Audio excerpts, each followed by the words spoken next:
আমরা এখন ট্যাঙ্কি পরিষ্কার করব। আমরা সিটটা খুলে নিলাম। সিট খোলার পরে আমরা ট্যাঙ্কিটা খুলে নেব। তেল পাইপটা আমরা খুলে নিচ্ছি। তেল পাইপটা খুলে নেওয়ার পর সাইড কভারটা আর হুকটা খুলে নিলাম এবং নাটটা খুলে আমরা ট্যাঙ্কির পাইপ এবং ট্যাঙ্কির জ্যাকটা খুলে নিলাম। আপনারা সবসময় খেয়াল রাখবেন ট্যাঙ্কির পানির লাইনটা খেয়াল রাখবেন পরিষ্কার থাকে পানির লাইনটা সবসময়। লাইনটা চিন্তা ভাবনা করবেন। এখন আমরা খুলে নিচ্ছি তেল চাবি খুলে নেব। আমরা তেল চাবিটা খুলে নিয়ে আমরা ট্যাঙ্কিটা পরিষ্কার করব।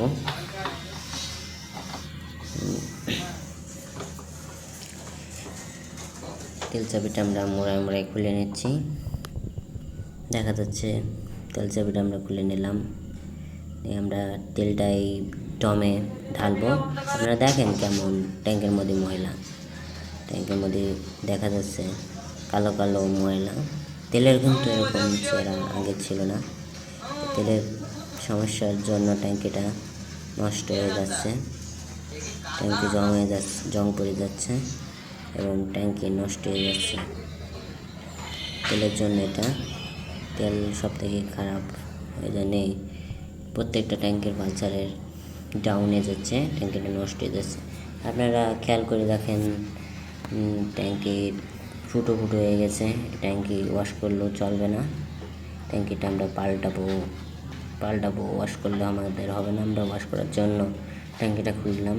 তো খোলার পরে পরিষ্কার করার পরে ট্যাঙ্কি লিক পাওয়া গেছে।